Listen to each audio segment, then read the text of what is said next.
In today's video, you'll learn about the state of corporate volunteering and how it's changed since the pandemic. We discuss how the definitions of volunteering has changed and what makes a corporate volunteering program successful. Let's make a social impact. Hi everyone, I'm Carl. Welcome to the Social Impact Show, a channel where you get the latest strategies and tips to help you scale and grow your CSR and goodness programs. So my guest today, and usually my favorite guest, her name is Sona Khosla. She is the Chief Impact Officer here at Benevity. You've probably seen her for other episodes, but today we're going to be talking about corporate volunteering. So first of all, thank you very much, Sona, for joining us today. Thanks, Carl. I'm excited to be here today. So let's get right into it. What do you think is the state of volunteering, corporate volunteering today, and how has it changed in the past couple of years? Yeah, I think I'll start with the fact that volunteering has completely soared. And that's actually what initiated this whole analysis and research that we ended up doing around the state of corporate volunteering, as we noticed that there was just this massive growth in volunteers and volunteering hours in our platform in 2023. We saw it in 2022. And then, of course, we were recovering from the pandemic in 2021, so it wasn't as pronounced, but it's just absolutely accelerated and grown to proportions that we've never seen on our platform before. And it's not just on the number of hours and number of volunteers that we've seen metrics soar, it's also on the number of companies adopting volunteering. And so in Benevity's client community alone, we have 94% of our companies who have now added volunteering to their corporate purpose programs. So near ubiquitous, right? Almost every single company is now doing this. And so why? How has it changed and why has it changed? Well, obviously the pandemic, I think, played a massive role in helping us understand that each one of us has something to give. We can give in time, we can give in our skills, we can give out of kindness and gestures. And so that concept of like just giving in a moment of need, I think really hit the collective consciousness. And actually what we saw during that time was a number of companies saying, okay, since you can't get out to volunteer with a nonprofit, we're going to now allow you just to do these volunteer acts of kindness. So maybe going and getting groceries from, compromised neighbor, or sewing masks, if you remember that. So companies were rewarding that kind of positive action during that time, and what we called volunteer acts of kindness. And then I think, as we started to see companies want to bring their people back to the office or try to connect people, we saw two things happen. One was, first, when we couldn't all come back to the office, virtual volunteering really grew. So even though we were trying to connect people to their communities and help in this collective moment of crisis, also like companies were feeling a real crisis in their own culture. And so they wanted to connect their people. And so virtual volunteering became a thing where people could come together in the safety of their own homes and start to give back together in these, 1 hour or 2 hour or even shorter segments. And so that kind of really took virtual volunteering from, fairly small proportions, which we can talk about later, to much higher proportions of volunteering. And then finally, we've just seen a massive growth as many companies are trying to bring their people back to the office. So a lot of people kind of hosting volunteer events, right? Because it's not good enough to just come back and sit in your cubicle and do your work alone. Like, what's the point? If you're going to come back, you might as well be using it to meet with people and do something together. And maybe that something has greater purpose than just, showing up and having a coffee together. You can make an impact together. And you can cross-pollinate across teams and meet other people who you haven't seen maybe in a few years and share in that sense of purpose and impact. And so we saw a lot of companies starting to bring their employees back to location-based volunteering over the last year. And so ultimately what this all means, and I know you asked a very simple question, but so what this all really means is that we've just seen this, this renewed purpose for volunteering programs as a way to build connection and culture and community and positive impact in this kind of hybrid world that we've been living in over the last 1 or 2 years. So you mentioned, virtual volunteering and the pandemic, but obviously when the pandemic happened, it gave rise to a lot of different new ways or innovative ways to volunteer, right? Because, you may not, the typical traditional way to think of corporate volunteering is people go as a group somewhere to volunteer and then come back. But with the pandemic, you couldn't really do that. So how has the definition of volunteering changed since the pandemic? Yeah, it's a good question. One of the key things we've seen really change is actually the definition of volunteering itself, right? So prior to the pandemic, companies really thought of volunteering as giving time specifically to a nonprofit or a registered nonprofit or a registered organization. That really started to change with the pandemic, like I was describing earlier, which is all of a sudden we recognized the value of small positive actions that weren't necessarily tied to a nonprofit, but still had a positive impact on your community. And so companies actually said, you know what, we're going to start to allow that and even promote that because it's actually engaging people in positive behaviors that drive social impact in their communities. So why restrict ourselves? And so many companies started to allow it and even promote it and encourage it in their programs and even reward it with charitable currency. So that's, that concept of volunteer acts of kindness really took off. And in fact, at this stage, even now that it's 2024, 80% of companies allow volunteer acts of kindness in their programs. And that's a lot. And then you take a look at, who's participating in these. And it's amazing. It's something like over 30% of employees only engage in volunteer acts of kindness. So it's really cool because companies are now reaching people that they may not have ever reached before through these really simple, small acts that don't take a lot of time, don't take a lot of effort, and are part of people's day-to-day or their lifestyles. And so it's not surprising then to know that 35% of total volunteer hours are actually volunteer acts of kindness on the Benevity platform, which I think would surprise a number of people. So another way that the definition of volunteering has changed since the pandemic is in the types of opportunities that are offered. So, people holed up in their homes, couldn't leave. All of a sudden, we needed ways to access people's goodness. And so that was done through virtual volunteering. And, before the pandemic, only about 23% of volunteer opportunities were actually virtual. Well, during the pandemic, and just post-pandemic, that was in the high 70% range that were virtual volunteer opportunities. Now that we've come out of the pandemic and we're resuming kind of this new world of hybrid work, we're seeing about 50% roughly of volunteer opportunities become virtual. And so it's still here. It's leveled out. It's receded since the height of the pandemic, but it's not going away. It's still an important part of a company's program because it also engages those remote employees who may not have a location to go to. And it connects people across various locations. So virtual volunteering still plays a really important role. So that's, I would say those are the two major ways that volunteering, its own definition kind of flexed and evolved over the pandemic. So, you mentioned the tiny little bits of volunteering that maybe we wouldn't have considered before, and now that it's actually making a big impact. So I guess the definition of corporate volunteering, as we mentioned, has changed, but how has, what makes a corporate volunteering program successful if you include all these little things? It's a great question, Carl. And actually, it's part of why we undertook this research. And just to level set, we actually analyzed data from about 473 active volunteering programs across 18 countries with about 12.9 million Benevity users. So not necessarily a small study. And so we feel pretty confident in the data that we pulled. And through our analysis, what we discovered was that companies who really actively promote volunteering see the most benefit. It's not something that you can just turn on, set it and forget it and just assume that people will discover these opportunities and engage, right? There's an inertia that companies have to overcome to get their people aware of these opportunities and then, of course, involved. And so we looked at what is it that the top performing companies actually do consistently, and we found four things.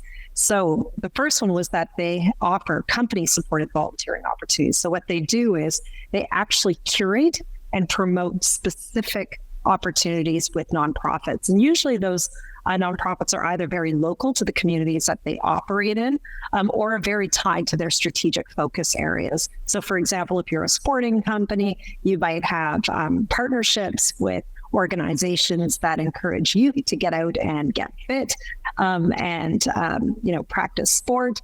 And so you may be curating some of those opportunities for your people. Or another example is maybe you've got people across the continent, and so you want to provide really local opportunities. So you've maybe got nonprofit partnerships or access to catalogs through platforms like Volunteer Match, which is filtered through the Benevity platform as well, and you're kind of starting to promote and curate these opportunities. So that's one way. The second way we saw was team volunteering.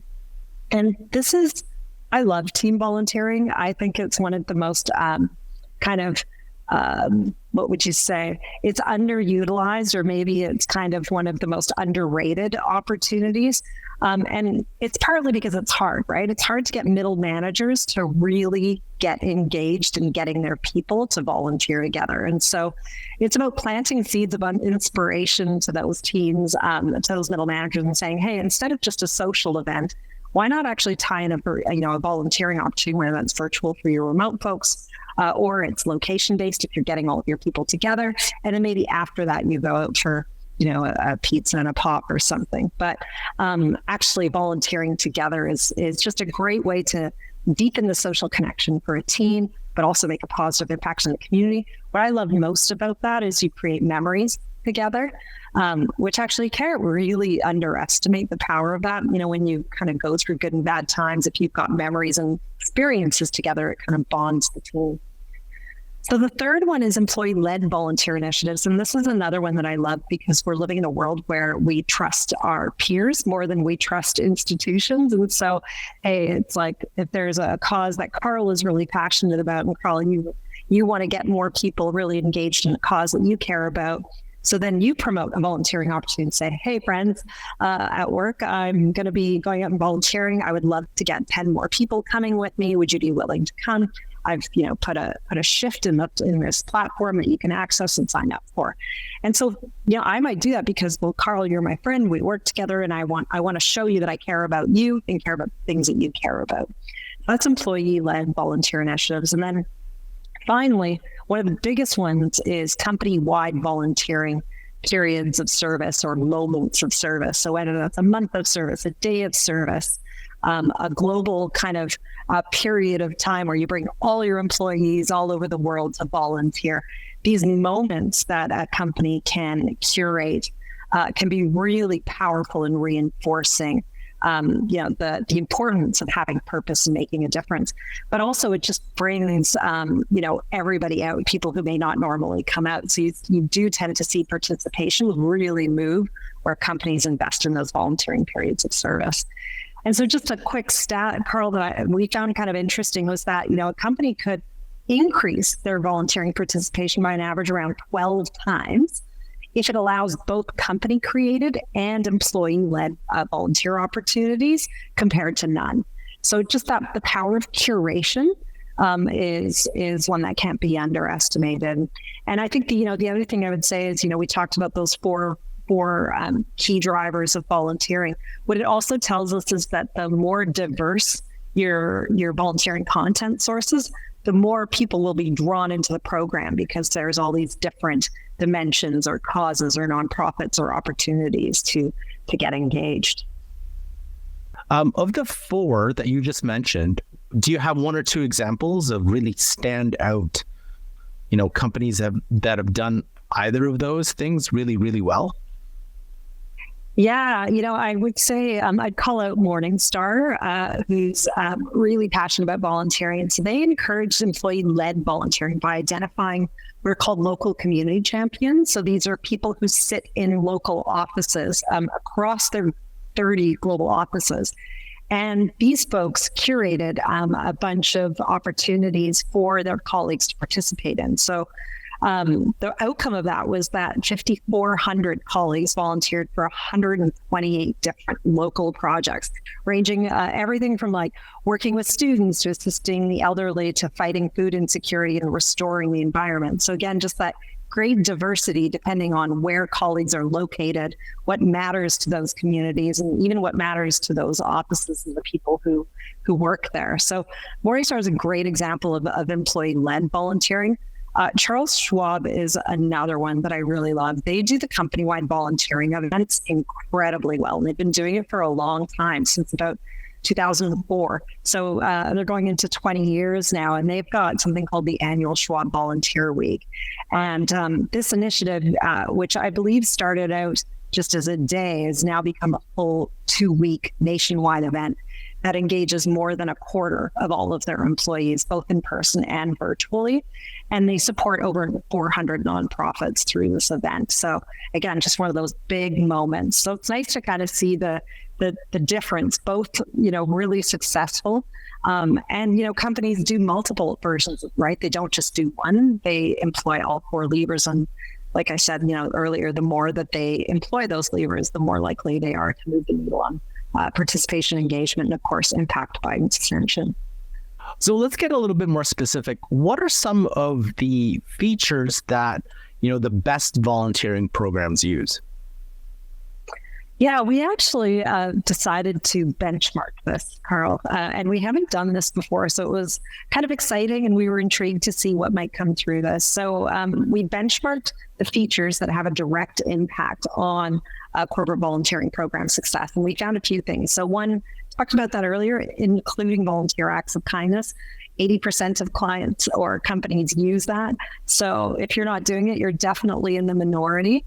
The other one that we haven't talked about so far was offering rewards in the form of donation currency. So what that means is you go volunteer for an hour, and we'll give you $20 to donate to the charity of your choice. Now, whether that's the organization you just volunteered with or a different organization, we'll give you that choice. So it's often called dollars for doers, or sometimes it's in the form of donation grants. And you can even see things like teen grants. So for example, Carl, if you did get 10 people out to your volunteering activity, then a company may actually grant you $1,000 or $5,000, depending on kind of what their own program design is. But what's interesting is in companies who offer rewards, the average number of volunteer hours per person tracked is 50% higher. So it just goes to show that it really is a driver in helping people track those hours. At this stage, it's really kind of unknown to us exactly how much it might influence participation, but we did see a correlation between offering rewards and participation. But the very direct and strong association we saw was that rewards actually influence the number of hours per volunteer. And I mentioned that and emphasize that for 2 reasons. One is so many people who run their volunteer programs struggle to get the time tracked. And so they're constantly underreporting their number. They're like, we know people volunteer, they just didn't track it. Those rewards are a great mechanism to actually improve the tracking, but also the impact, because they're now donating those funds to organizations. So that's one that I love. The other thing is offering employees options to use a mobile app to track volunteer time. So a lot of companies using mobile apps, because you're out in the field anyways if you're on location based. So being able to do it right while you're there, and better yet, if you can post some photos and capture some of those memories right in the app that are there for posterity and memories, and to share back with the rest of the company, and just creates kind of a sense of FOMO, but also it inspires other people like, hey, there's teams that are doing this. Maybe we could do this as well. And then finally, the one that I think is really important for companies to know is there used to be this time where a lot of companies instilled what are called thresholds. So they would only allow a minimum number of volunteer hours to be tracked before they would reward it. And so, for example, it's like, unless you volunteered 10 hours, we're not going to, reward you for it. Well, I think that as we've moved towards a world where we want to help people feel more included, a number of companies have done away with those thresholds, and it's actually the majority of companies have done away with those thresholds. So again, companies are in the minority if they're maintaining thresholds. And this is one that I think is really important. If you are a company that is talking about inclusion and diversity and equity, then removing thresholds is really important, because what it says to your employees is that, listen, any hour that you give is important and valued, and that we know that, people in different stages of life have different things to give. So earlier on in life, before people, if they choose to have kids, before that, they tend to have more time. So they give more time than money. But, that sandwich generation who's got kids and, caregiving for parents, time is scarce. And so they may be more likely to give money. But if they're volunteering 1 hour, why not reward that? And then we see actually at the other end, older people and long tenured employees tend to give a lot of hours. And of course, especially retirees. A number of companies include retirees in their programs, and they are very active volunteers that are living in that period of time where, they have the time to give again. So it's kind of full circle. So this is why I kind of harp on about threshold being really important to be removed from a program, so that you can create a more inclusive culture that really makes everyone feel like their time is valued. So Sona, why are companies, given everything that you've said, why are companies investing, or should they invest in corporate volunteering programs? It's a good question, Carl, especially because we know that, businesses are thinking a lot more about efficiency, time savings, and cost savings. So why volunteering? Why is it soaring now? And there's some really good reasons. I mean, we touched on one of them, right? Which was bringing people back to the office in a way that really builds community and creates connection.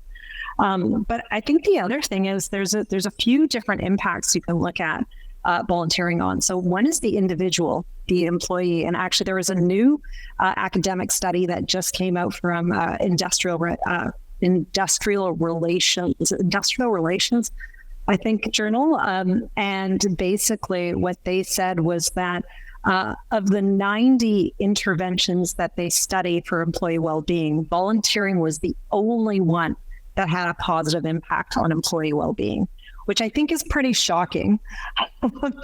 And it also had higher reports of belonging amongst participants. And so there is absolutely a well-being component to this on the individual.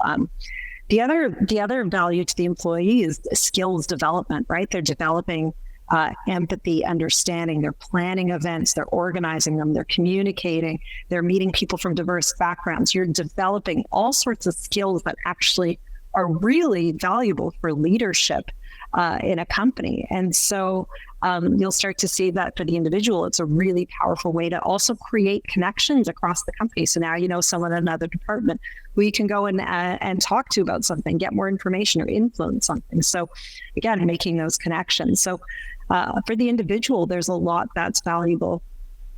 There's, of course, the social impact, right? So making a difference in communities that might need it. But the other piece that, I think is becoming really pronounced and better understood is the impact on business. So, we see that in our own data that employees who engage in volunteering and giving, for example, are 52% less likely to leave if they're a newer employee, so around 2.5 years or less. But even we looked at all tenures, and it was 24% reduction in employee turnover for employees who had engaged in these programs.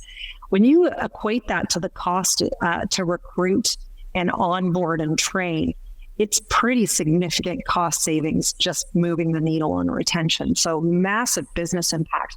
And then a number of companies have gone even further and correlated it with productivity, performance, peer recognition, and promotions is actually the really interesting one. We had a client who looked at the correlation between participation in volunteering programs and promotions, and they saw a strong positive correlation there, which is great. It goes back to what I said about skills development and leadership development. But what was really interesting was that they also saw that the people who were participating in these volunteering programs tended to be women and people of color.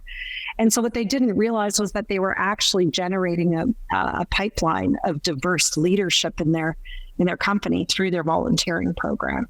So so many business benefits, team benefits as well, right? We know that volunteering actually increases oxytocin levels by around 50%, and that's the bonding hormone. And so, it helps create those social bonds. It helps create affiliation and connectedness and trust. So it's not really surprising that volunteers also report better physical health. It reduces their stress, their depression, their anxiety. So you've got business impact, you've got social impact, you've got individual impact, you've got inclusion, you've got well-being. I mean, it's pretty phenomenal. It almost feels like it's too good to be true, but very few corporate programs deliver on, that many facets of value. Volunteering is one of them. So much has gone on in volunteering, I guess, since the pandemic. We got so many new definitions of volunteering, new ways to capture it. What do you think in the next, let's say, 3 to 5 years, where do you think corporate volunteering is going? Carl, I love that you asked that question. I've been thinking about the future, and I want to share this one stat that we discovered as we were going through the research, and it was definitely a big surprise to us. And that was the fact that in the period of the study, 65% of volunteers were new in that past year. It's a lot of people volunteering for the first time. And so what that tells us is two things. One is, wow, the investment that companies have made in promoting events and volunteering is definitely attracting a lot of new people, which is fantastic. And it's partly why we saw the participation rate, grow by about 57% in that year. But the other thing it tells us is that there's a massive opportunity to start retaining and further engaging and nurturing these volunteers. So maybe they've come in for the first time and they've only done something once. How can companies actually leverage that new volunteer to create more sustained and lasting impact for nonprofits? And I get excited about this because if you look more broadly, let's just, park corporate volunteering for a second and just think about the nonprofit sector right now. Nonprofits are really struggling to attract and retain volunteers right now. And so here corporations come, 65% of their volunteers are new in the past year. That's a massive new pipeline of people that they've brought to nonprofits. So they can continue to sustain and engage them. That's a really big gift to the nonprofits who really need that help. So that's, I think, a really powerful thing. I think the other thing I'll say is, if you do look at the participation rate of corporate volunteering programs, just on average. Now, these vary wildly by company, but on average, global average, is under 10%. Under 10% on average of employees actually engaging in these programs. That is tiny compared to the potential. And so in parallel to sustaining and engaging those volunteers who have done it for the first time and nurturing them up maybe a curve where they get deeper and deeper in their engagement and in their involvement, there's also this, hey, what about the other 90%? Could we actually attract them and get them engaged as well? So I just see corporations as such a massive opportunity for social impact when you think about those few stats. And that's amazing that you get that 65%. Although I think with the different ways that people can do it, I think the concept of when you think of traditional volunteering and what you think of volunteering today, that gives people a lot more opportunities, which then of course, because let's say we have a lot less time today, whatever that is and whatever, journey we are in life, I think just giving those opportunities and giving the, whether it's a small amount that still counts or whether you have a lot of time to give, it's an opportunity for a lot more people, I think, that may not have been there before. So that's an amazing thing. And I believe that will continue to grow because just for me, for example, I might not be able to volunteer the traditional where I'd have to go somewhere for hours, but being able to, let's say, volunteer through skills-based volunteering gives me an opportunity to give back, but also leverage some of the skills that I have that may not have translated originally. So I thought that's an amazing thing and just more opportunities to do so. Yeah, absolutely. And I think I might have shared this stat already, but around 30% of volunteers only engage in volunteer acts of kindness. And so that's great because that's like a bit of a gateway into doing good, right? And taking action. But there is just a much bigger opportunity then to get them engaged in doing more. And I think, oftentimes volunteering can feel really overwhelming. It's like, to your point, time is super precious and it's scarce. So I want to be careful about who I give my time to. But sometimes I think that's almost paralyzing. It's like, does it really matter like that you don't find the perfect organization to start with? Like for me, it's just like, get out there, do some stuff, and then actually figure out where you really feel the pull. So I love going to a variety of different volunteering opportunities because it's kind of like a buffet. I get to experience different opportunities and different ways of giving back, but also I start to learn more about who I am and what I care about. And it's like, actually, like I would say for me, I've had some very specific causes that I care about, but as an executive team at Benevity, we started volunteering at the local drop-in center nearby. And it's really touched me, and I've really developed an appreciation for the challenge, the housing crisis in Calgary. And, I've started to talk to my husband about it, and we started talking about going and doing dinner services together. And so it's like, you might be surprised at what you learn about what you care about. And so, and the other thing is going out to multiple opportunities also gives you the opportunity to be exposed to different communities. So you actually get to learn so much about what different communities struggle with or need and what their strengths and resilience are. And I think that appreciation really develops a sense of empathy and understanding that I think we can bring back into the business and start to work with teams and colleagues who come from diverse backgrounds with much more compassion and understanding. So it's just this really virtuous thing. So, I think we don't always go because it's like, I haven't thought about the thing. I don't know the perfect thing. I don't know what I care about. But actually, maybe you don't have to. Maybe you should just try a few things. Go to your colleagues' employee-led event, or go to the day of service and learn a little bit about an organization and community and see what pulls you. So for those who don't know, can you share more about some of the research and the things that you're doing with Benevity Impact Labs? Yeah, you bet. So Benevity Impact Labs is our social innovation lab. And essentially what we do is, because we have, the most robust platform with companies activating on purpose, whether that's through giving, granting, volunteering, positive actions, or affinity groups, managing ERGs or employee resource groups. We've got a lot of data and we can see what's trending. And so we like to share that data almost as a data for good type of project. So we analyze that data, bring insights and trends and reports out to the world and share those freely. Because really what we're trying to do is help companies, nonprofits, and individuals maximize and accelerate their impact and inclusion. So that's part of what we do. The other thing we do is we also bring communities together. And so bring people together to chat about these trends and really kind of get to the next level of, okay, now how do we as the private sector start to activate on these kind of collectively, but also individually within our own companies, and trade, best practices and tips. So, so Benevity Impact Lab is just essentially a place where we can really think about how we harness the power of data to drive greater impact and inclusion. Learn more about corporate volunteering by watching this playlist here. Thanks for tuning in. We'll catch you in our next episode.